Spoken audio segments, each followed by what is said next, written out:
Kelly sent me pictures of his Squirtle. No, he did not. Or at least I will have to go back and check.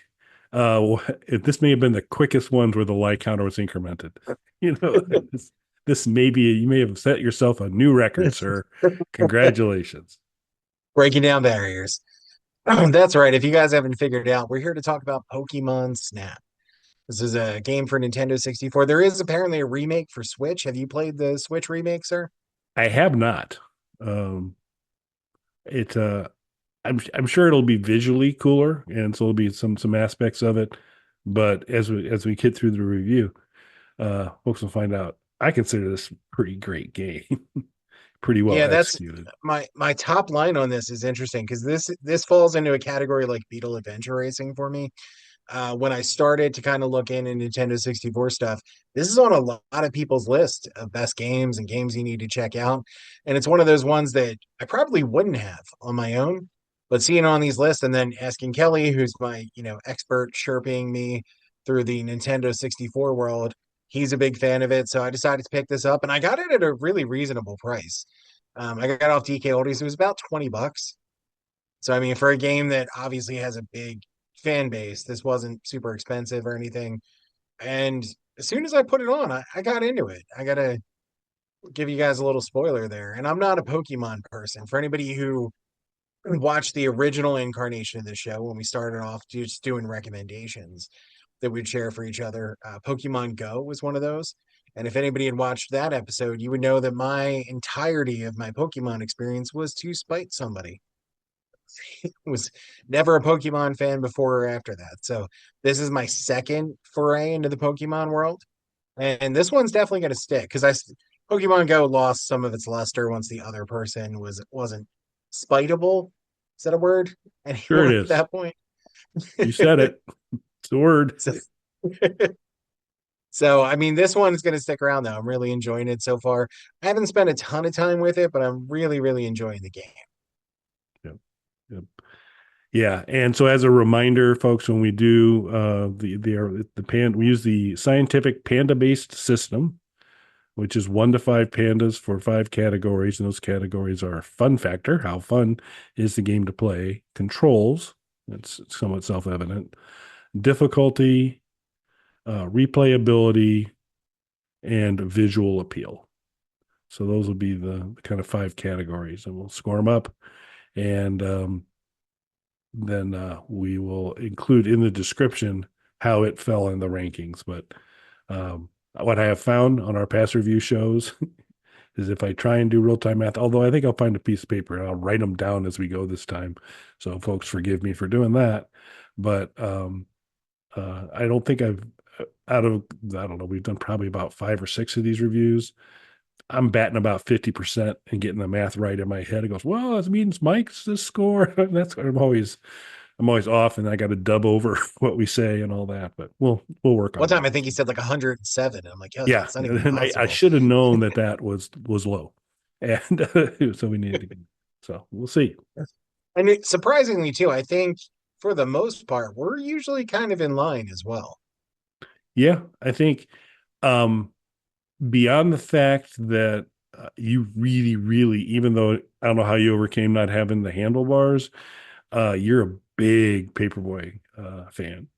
And I think that came through a little bit more in your ranks. I think that's the only one where there's like a kind of noticeable difference, but there hasn't really been one where one of us said, "I love this game," the other one was like, "No, I don't like it at all." So Although I do, just to interject real quick for anybody who's watching these, I do think so far we've mostly picked games we've enjoyed. We should do a bad game yeah, just to be fair and to kind of give it a little bit of balance, like Fox News.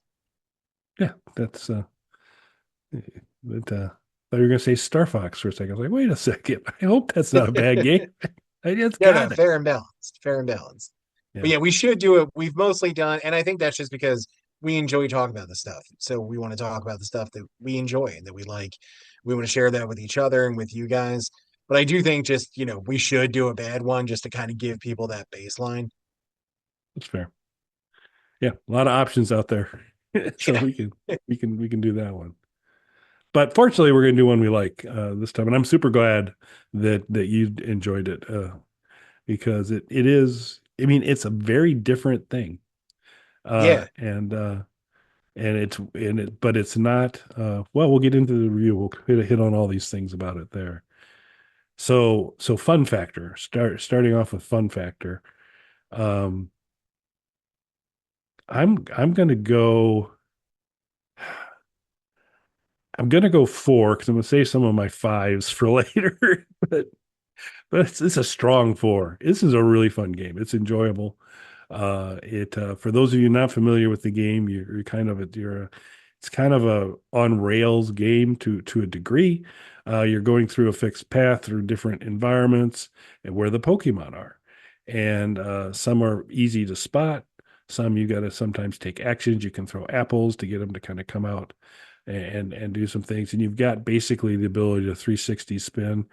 I think of all the games on the Nintendo 64, Pokemon Snap was designed for the Nintendo 64 controller because it's just perfect for it because mostly you're using the joystick and the trigger to take your photos and you kind of go through the paths and take as many pictures as you can. You get in, the professor reviews them. You get chances to kind of go in and get better pictures each time through, try and increase your score, etc. So what? Take me through your journey of as you started to play it. When did you discover and said, "Okay, I get this now"? And how long did it take for you to go, "Hey, I'm going to actually really enjoy this game"? It was pretty quick. So I had heard the explanations, or I don't know if explanations are right, or maybe the comparison to an on rails like arcade style shooter, which I've always been a fan of those types of games. Um, Especially like the House of the Dead games and things like that. I was always a big fan of that. Resident Evil did a couple on rail shooter games in that series as well, and I think those are some of the strongest entries in that series. So I've always enjoyed that style of gameplay, but then you're not actually shooting them, you're shooting pictures of them. And that was the part where I was like, I might not get into this. But I think on that first trial level, I was just like, all right, I get this. This makes sense. It's tough for the fun factor for me because I think I'm going to go with the four, but like Kelly said, it's a really, really strong four. Um, I I think the only thing that holds it back from a five is it's a weird concept to try to explain to somebody. Like I was trying to explain it to Jimmy from Brutal Dudes because like the day that it came, we were recording, and he was like, "Oh, what were you playing?" Because I'm usually playing something when he comes over. And I was like, "Oh, Pokemon Snap," and he was a Game Boy Pokemon guy. So he was like, "Oh yeah, I played that." I was like, "Yeah, this is like an on-rail shooter." He's like, "Oh, that's awesome." I was like, "Yeah, but it's a photography shooter." It's like it was really tough for me to kind of explain and get somebody else on board with. So I think that's the only thing that kind of holds it back. Like I think it's so unique that I think it's actually kind of hard to picture unless you play the game. Yeah, yeah, I think that's fair. I mean, because and then once you do, uh, you're gonna pretty much know immediately if you're gonna this is gonna be one you're going to keep playing or not. So okay, controls. We'll save my fives because here's a five for me. I don't know how you could for the Nintendo 64, as I mentioned earlier. It's perfect for the Nintendo 64. Uh, it's easy enough to um, adjust, spin around, get your shots and all that. And then the only mild tricky thing is kind of eventually figuring out. Sometimes there's some strategic places you need to throw apples and stuff like that, and so that becomes just more of an aiming thing. But the controls make sense. It's super intuitive. And once you kind of learn this does the camera, this throws an apple, and this spins me around, you're good to go. So five for Yeah, me. I totally agree. I do think the Nintendo 64 controls are probably the biggest hurdle for a lot of people to get into the system, especially if you're like me, if you didn't grow up with this, if you weren't an early adopter of it. So now you're trying to wrap your head around a controller that form factor is just different than what you're used to and what you've been playing for decades at this point. God, I'm old. That we've been playing all this time. So that is always the hardest part. This feels made for that controller though. I would almost go as far as to say this is what I would start somebody with on a Nintendo 64. If somebody came over who's never played Nintendo 64, even if they're not like Pokemon person, just to kind of get them used to holding it, this is a perfect game for it. I think it's the easiest. And I'll throw out there too, so far, I'm kind of other than it's small, I am a fan of the Warrior 64 controllers. And I don't know if you used one of those when you were playing this, Kelly, but I think it's even a little bit better Hmm. because your trigger button to click the picture is on top. So you're literally holding the controller like a camera, like Hmm. spinning around because your joystick is here. So you're like spinning around and then clicking the top of it for your Huh. trigger. So, I mean, it is literally like holding a camera. Interesting. No, I hadn't even really thought about that. Yeah, hey folks, bonus Warrior 64 tip for you. Don't leave your Warrior 64 on for a week. It's a bad thing to do. It's a pretty good chance you're going to fry your power supply. Not that anyone would be stupid enough to do that, but Not us. not us. Not that we'd be shopping for replacement power supplies, but yeah, I'll have to do that. I hadn't really thought about it. I really did like with the existing Nintendo 64 controller was I always thought it just felt right, very super easy to play with that. But I kind of like the fact that you're talking about, yeah, because I'm still not 100% sold on the. I absolutely agree with the on the Warrior 64 controller, the movement of the joystick. I think that stuff's all great. I do just think it's and I'm surprised this hasn't been a larger issue for you yet. I do feel like they're a little small. It is a But little bit small. That's my only complaint. It's not to a point where it's difficult to hold because like I picked up third party ones, but like NES controllers so that my wife can play some NES games on the Retron. And I was playing Gauntlet with her on NES. And even after like a half hour playing, it felt like somebody beat my hands with a hammer. It was that is so difficult to hold as an older person. And especially like my big monster hands, it's like this Rubik's Cube that I'm doing the whole time. So it's not like that.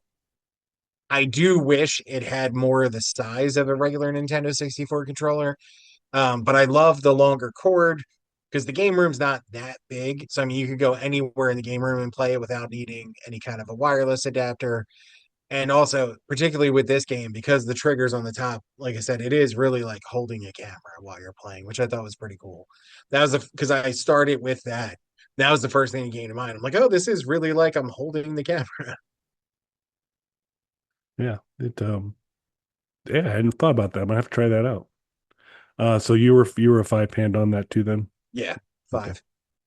Um, Difficulties next, and always kind of share the caveat on difficulty. This is not one's way too easy and five's way too hard. This is kind of how well did they dial in and kind of that equation of difficult, so it's challenging but not punishing. How well did they get it to where you got to work at it, but it's achievable.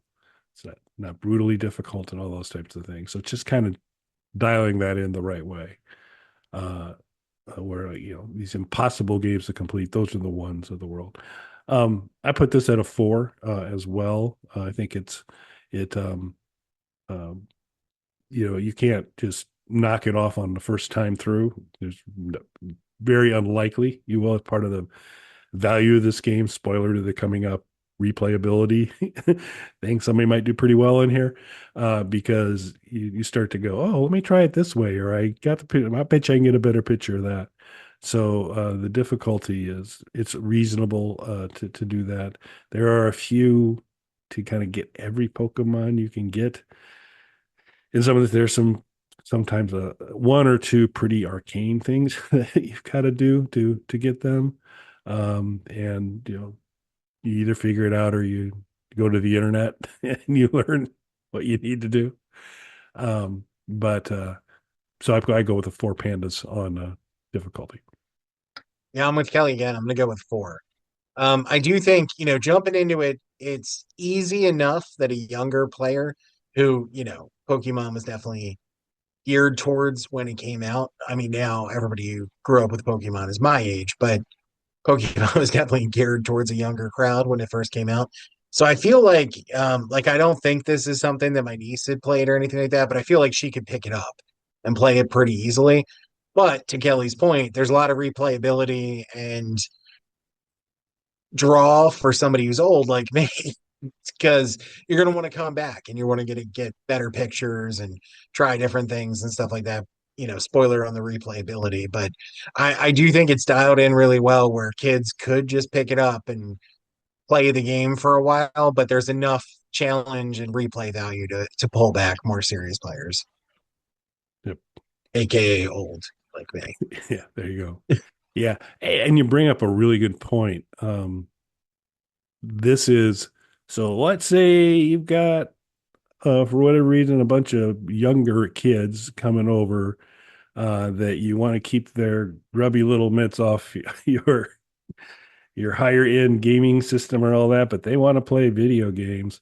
What I have struggled with in the past is, I've got some PlayStation 2 games and Nintendo games and the Ed Games Legend arcade games, but for uh, there's up to a certain age, you're having to do a lot more explaining, and they don't ever get good, at it. So most games end very quickly, and there's frustration, and they're off to the next thing. This is one where it's kind of like, to a degree, the Lego games. You have infinite opportunity. You don't die in Pokemon Snap, Right. and you're taking pictures, which is so. It's, I think, a really great one too. That if you've got somebody who really wants to play a video game, but their skull hasn't kind of firmed up enough yet that they can really kind of nail Ready some for of the. Halo yet? They're pre-Halo. This was to keep them occupied for a long time, and it's Pokemon characters. There's weird looking things. They go around. They figure out they can throw stuff, take pictures. Life is good, so it's a good way to occupy a young one, I would think, at some point. So that's not a category, but it's an insight for you. Okay, we've talked about it. Replayability. I got to go with a 5 on replayability here, because this is, I still haven't done I'm sure every iteration of this game experience, just because of the nature of, the apple went high or the apple went low, or I didn't look over this way, or some of those things. So I just think every time through, while you start to know what's coming up next, you might say, hey, there may be something else here. So you discover that. So that's good. And you've got kind of that, I want to get a new high score. I want to get a new, what's this best version of this particular Pokemon that I can get a good picture of, and all that. So I think built for replayability. 5 from me. Yeah, again, I'm completely on board with Kelly's opinion on this. Five, replayability. This is something, not that I've played it a lot yet, but I have a day off coming up where I'm intentionally not doing anything. I've had constant housework projects and family issues and all this stuff. I have a day off next week where I'm just going to sit down and do nothing. My wife is like, "Oh, what are you going to get done that day? Play video games." That's what I'm getting done that day. Told her right up front. And I think I'm starting here. Like, and I'm looking forward to it, to getting further into this game, to really trying different things out. So replayability is definitely there. I can see this as a game I'm going to keep coming back to for a long time. What you should have told her is that you're prepping to continue to make the Bog Panda YouTube channel a fascinating channel for people to watch. That's what you should have There told you her. go. I'm putting in the Yeah. work so that people will like and subscribe to the Bog Panda YouTube channel, which you can do, folks. You gotta know that. You can hit a bell for notifications. You do that, you can also listen to Hard No, the world's shortest podcast. It's on there, and t-shirts, wonderful, wonderful t-shirts. So check out our merchandise store. And I think Mike's brewing up some ideas for other t-shirts that we'll talk about at another date. So just a little aside on that before we get to the final category, which is visual appeal. Um, this was tough for me because and this when we do visual appeal, it's not like, is it the highest res, most lifelike environment ever? This is not that, but it's right for what it is. Pokemon characters are cartoons. They don't require that the the animation on these and kind of the interaction, AI from what they'll kind of react to or do are all pretty good. Um, a lot of times you don't really have these kind of big line of sight. You do, as you're traversing through the different courses, you do kind of get a chance to look down a little bit too, so you get kind of a bit of a distant view, and it's not all foggy, so that they're trying to hide what their draw distance is on some of the things. So you get a sense of the topography pretty well as you go through. The Pokemon look like they're supposed to look, act like I guess they're supposed to act. So I think it's pretty good to me. It's a pretty good looking game, and I put that at a 4 for visual appeal for me. Yeah, again, I'm right on board with Kelly. This is going to be a four for me. This is one of those situations I would compare it to when we spoke about Road Rash. Is this the prettiest game? No, no, it isn't. But it looks great for what it is. Nintendo 64, its biggest drawback was the fact that games were on cartridges. It had limited RAM for textures and draw distance and things like that. So, like Kelly said, you got a lot of fog sometimes, or really low quality textures on environments. This used it almost to its advantage because again, it's simplistic looking cartoon characters. So you really don't run into a lot of that kind of stuff. And I also have to say, this was made, I realized, by HAL Laboratories.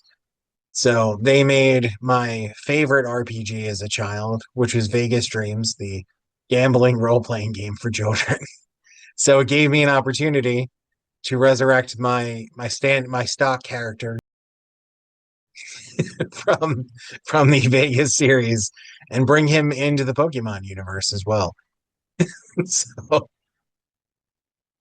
Yeah, so my name looked perfect on the screen. So yeah. that was nice. We'll see what we can do, folks, to somewhat reflect what name Mike goes by. Um, and he didn't say Mr. Pucker, just in case you were what may have been a section a little bit earlier that was um, garbled, bleeped out, modified in some way. The word he said was not Pucker, so you can maybe work your way through from there. So yeah, I saw that. I was like, well, of course that's what he did. So Same cool. developer. Obviously, they wanted me to do it. That's right. You want to stay consistent with your brands. It's got they get confused if it wasn't. Brand loyalty. So that's a thing. So out of a possible 25, Pokemon Snap scores 22 from both Mike and I. I'm highly confident I'm not going to have to go back and edit over that, sticking with that. So yeah, if you've not played for whatever reason, do this is a definite recommendation. Must Yeah. have for a Nintendo 64 collection. It's just great game. Good for that. What's in that? Let us know in the comments if you do have it. If you share our enthusiasm or other insights you want to share about why it's great or maybe what we missed or why it's maybe not so great. So wouldn't mind hearing what you got to say in the comments. So anything else, I sir, before we I would wrap? even yeah, I would actually throw out there if you pick up a Nintendo 64 now, like me, if you're a late adopter, very late to the party on this thing, after you get the obvious things you have to get, like Mario Kart and GoldenEye and all that kind of stuff, Perfect Dark, all the you must own games for it. I would say the games you want to start going for that aren't the obvious ones, I would say this and Beetle Adventure Racing. If you want to go off the beaten path a little bit, these are excellent games that make great use of the Nintendo 64 hardware. Yeah, I did. That's solid. I think they're good intros, and I do think, um, well, I don't think Beetle Adventure Racing would work quite as well. That whole occupy the kid that's not ready to play video games. This one will. No, no. They can feel the illusion because you can't even get your uh, transport off the rail going backwards, going the wrong direction, which you can do in Beetle Adventure Racing because that happens to me a lot on that uh, dinosaur island. And so there's just I have some problems with that island, but overcorrection. the way it goes. All right. Thanks for watching, everyone. Thanks, everybody.